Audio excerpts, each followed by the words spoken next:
Welcome back to another show. What are we doing today, Alison? Today we're going to be talking about Equilibrium. Equilibrium is a movie. It's a movie that I have loved for I don't know how many years now, 10 years. I think it's like a 2009 movie, but I'll get into the synopsis of it. I love it. It's one of my favorite movies. So we are motivated by this movie to talk about what we perceive to be the meaning behind this movie. The backstory. And what's playing out in today's society. Yeah, and every movie we seem to be watching these days is playing out now in 2023. Yeah. So I've got the synopsis here. In a futuristic world, a regime has eliminated war by suppressing emotions. Books, art, and music are strictly forbidden, and feeling is a crime punishable by death. Clerick John Preston, played by Christian Bale, is a top-ranking government agent responsible for destroying those who resist these rules. When he misses a dose of Prozium, a mind-altering drug that hinders emotion, Preston, who has been trained to enforce strict laws of the new regime, suddenly becomes the one capable of overthrowing it. I love this movie. I love it. To watch it is awesome. To be part of it, not so much. It's such a movie that, for me, invokes so many different emotions and understandings of... And when I watched it, it was released in 2002. When I first watched it, I had no idea of what was going to play out in our world. Had no idea. No, and it is happening bit by bit, and it's not good. No. This movie really is, if we're not careful, it hasn't happened 100% yet. When we're not careful, it's predicted what could happen, which is trying to play out here. It's just done in a different way, I feel. Yeah. I feel it's done in a different way. I'm going to say something here that there's probably going to be a few people that are not going to like it. For me, I connect this to what is playing out at the moment is connection to AI. Because to me, AI, at the moment, there is no emotion. And everyone, or not everyone, there are certain players in this game that are trying to get people to not have emotion by connecting themselves to some sort of AI program. And us humans are built on emotion. Feeling. Yeah. We are built on this stuff. And this movie, in a way, has tried to help humanity, but has hindered humanity in so much ways as well. Because it has tried to help humanity by eradicating war. And they feel that war is a product of emotion. So the best way to eradicate war was to strip everyone of their emotion. But in the long run, stripping people of your emotion, the key fundamental value of what everyone has within them, is going to be a detriment to society. Why didn't they just remove the people in charge creating these hoo-ha battles in the first place? Just like now. In the movie, I actually don't know that. Because it would be a lot easier to remove the people in power who are creating all these walls, get rid of them, and bring in people who actually want to work in harmony with the planet and with humanity. But that's actually a really good question. Instead of medicating everyone. So it's like all of us have to pay for the consequences for all these other agendas to play out. They're never taking responsibility for themselves and what they've created. But it's our fault that we haven't stood up to say enough's enough in voting these idiots in. So this movie's no difference really, unless they start medicating them when they were children, which in the movie they would have had to. In the movie, I think they did start medicating people at a certain age. Yeah. Stop them from feeling. Yeah. And that's interesting that's playing out in that movie, because part of creating is through feeling. Exactly. How can you create something unless you have some kind of emotion to go with it? Yeah, positive feeling. Because in the movie, what has happened now is everyone is so the same. Everyone is identical to everyone else. You have to sit at your table, at your desk, with a stapler over on the right, pencil case over on the left, your keyboard right in front of you. And if you change any of that up, that's it. You are done. The interesting thing about this is intuition is, for me, based on emotion. intuition is kind of like an emotional feeling sense kind of thing. In this movie, they actually eradicate everyone of their emotion. However, there are children who are trained to use intuition to identify who they think is a sense offender. So how does that work? That'll just be mind. It would have to be mind, wouldn't it? Because how can you try to eradicate emotion, which is the intuition part of it, but then still use the intuition to go, okay, yep, that person is actually a sense offender. Well, that'd be based on body language, their eye movement as well. So it wouldn't be 100% psychic ability, just be able to monitor the body language of that person. Because if everybody's a straight pencil, as soon as that pencil bends slightly, you'd be like, that pencil's gone from being straight to being bent. So I don't feel that's true. That's not true psychic. That's just being able to read body language. In one scene where you do see a child actually pointing out who they think is a sense offender. Yeah, and they would love that to play out now full time, because then the population's easy to manage, control, manipulate. If this movie is a true depiction of what's to play out, especially in our lifetime, there's going to be a lot of people that be like, I'm not doing that.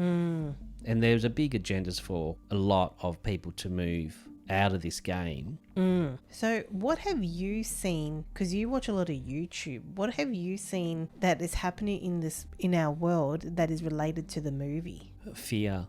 Okay. Yeah, a lot of fear playing out, especially if the battles which are going around the world. Talk about all the energy crisis, all the food hoo-ha playing out, even down to, I was listening to some people talking on YouTube about chickens not being able to lay eggs because the food source has been manipulated so the chickens can't lay eggs, so therefore they can't lay eggs, can't have chickens, then there's no chickens to be had to be eaten. It's just this massive ripple effect of farms being shut down. It's like they're working so hard around the clock to shut everything down, even down to the UK. People are going to get fined for using their wood fire burners for heating or for cooking. I mean, everybody's being shut down to a point where this movie mirrors out that. Yeah, absolutely. So there's a lot going on, and I think it's getting to a stage where people are so overwhelmed and trying to find ways to nut it out, but everything's been tightened so much. Where everything's going to be based, well, if you don't do as you're told, you're going to have to pay for this, you're going to have to pay for that, you're going to be put more taxes on, you're going to be doing this, doing that. So they're trying to weed out the people who are not filthy rich, and they're the ones that want to be in control of the game. I actually don't get it on many levels. Call me stupid, but I actually don't get the agenda that's playing out. I get the big picture of it, but I still don't quite... Are the elite going to want to just rule the world by themselves? Yeah. If that's the case, just put them all on the moon. Go and play your little bullshit games over on the other side of on the moon. But that's exactly it. Everything that's been playing out, it's almost like they're trying to wipe out humanity so that only a certain few are left. And then what are they going to do? Try to wipe themselves out, each other out, so that there's only one survivor left? I don't think one kid in a sandpit is going to be happy playing by themselves forever. Hey, we just don't know what's happened to that kid in the sandpit. That's a very good point. Well, there's a lot of kids who are not doing well in those particular sandpits. Yeah, pretty much. If you can get out drift. Yeah. And I don't think in the movie there wouldn't have been a large population. No, there wasn't a large population from what I remember. Well, there couldn't be, because there'd be a lot of people that would have been, wiped out. Unless it was kind of like a pocket city. Smart cities? Yeah. Would have been a smart city. Probably like a smart city. Oh, that's another thing. Yeah, smart cities are going to be the next big thing. So it could have been like a smart city. So you got like a little pocket city over here, and then you got a little pocket city over there. So maybe, they've done it that way, so it is easier to control everyone. Yeah, because the less of the population, the easier it is to get to control. Yeah, but I just love in this movie, which is also related to how we are as humans, that our emotions are a key thing for humans.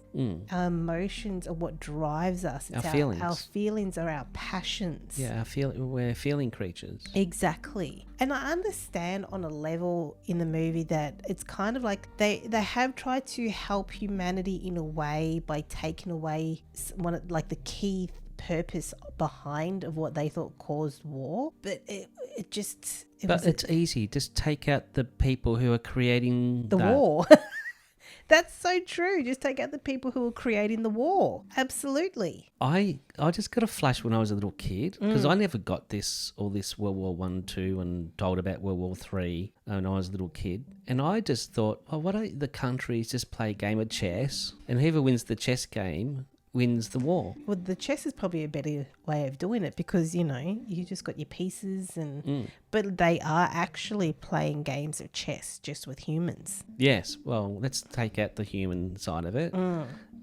Just have carved timber chess pieces. You can do a multi-chess board if they want to get fancy. Like Star Wars and stuff like that. Yeah. We did watch a movie where in order for the countries to live in harmony, they actually had to have a fighter to represent each country. And then whatever fighter won was like the top dog country kind of thing. But that was to represent war, so that no country was in war anymore. I'm getting Mortal Kombat with that too. Oh, didn't they? Yeah, they did something similar to that. And Street Fighter. And is that a better way of doing things? Not really, no. No. The better way of doing things is probably, like you said, just get rid of the people who are actually causing the problems in the sandbox in the first place. Oh, I think communication, letting put the ego aside, all the leaders come together. I don't even just get rid of the leaders. Seriously. So, in a way, I'm getting like a beehive. I love bees. Bees and me, I love bees. Like we discussed in I can't remember which other podcast we discussed it in. The hive mentality is actually what is best for everyone. So in a way, we need people that is literally going to say what is the best for everyone equally, not what is the best for self and screw everyone else. Yeah, it's an interesting thing that you bring up the ego again, because in the last podcast that we did talk about how the realm needs love, but everything in this reality in this game is all based on ego. Everything. It's all based on consciousness, whether it's a positive consciousness or a not so positive consciousness. Everything is based on the mind. And that's why we always talk about the dance between the heart and the mind, male and the female energies, frequencies. It's important for that to come together and do the dance. Which is another interesting topic or thing that I'm getting. If everything is all about consciousness and the mind, how does the female heart come into play with that? Because everyone is so focused on consciousness, and everyone is saying that everything has a consciousness, which I get. It's like everything has a personality, so in a way. If the heart represents feminine and the mind represents masculine, how does the feminine energy come into play with the concept of consciousness? Well, the heart has its own consciousness, has its own wisdom, has its own knowing. But everyone focuses so much on the brain computer. Yeah. Hello, AI. Yeah. Like everyone, like you see something about consciousness, it's all the brain. Yeah, data. Yeah, not the heart. No. A rock or a mountain. Maybe the agenda is to get rid of the heart, get rid of the feeling, just like the movie.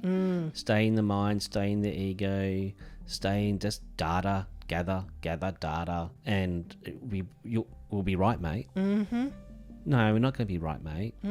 We also watched another movie called After the Dark, and we discovered this movie probably about, is it 10 years? No, not 10 years ago. It was probably about 5 years ago, I think. Yeah. It is based on a group of students in Indonesia that their teacher had assigned them a task, and it's a really cool movie how they actually laid it out. So if you get a chance, watch After the Dark. But their task was, if there was something devastating happening to humanity, how would you go about on the survival of humanity. And it's interesting how I want to bring this into the whole equilibrium thing, because it is also about what they did in the movie to make sure that humanity survived. And the same thing that happened in the movie After the Dark, where they tried to segregate everyone, the teacher based his philosophy, because it was a philosophy class, on only the smartest and the brightest will actually make humanity survive. In a way, cutting out the emotion. Yeah, the artists, the poets. Everything that built society. Yeah. Yeah. In the same way that Equilibrium has done. Yeah. They cut out the feeling. The feeling is what has built humanity. That's right, because, the intellect was the only thing that was allowed to be. Everything else had to be shut down, deleted. Yeah. That's a good point. And it's interesting how they did it in Equilibrium movie. I'm jumping back to the Equilibrium movie. Is that everything in that movie was beige, black, grey and white, I think. There was no colour. And the only time that there was actually colour, I think, in the movie was when the main character that Christian Bale played, where he forgot his dose and he woke up in a sweat and he saw this light. And they actually had to cover their window so they wouldn't see anything outside. He actually saw some light coming through the window. He tore down the covering from the window and there was actually a rainbow. It was the only bit of colour, I think, that was actually in the movie, while everything else was all intellect, all greys, blacks, whites, beige. Yeah, what a nasty place to live.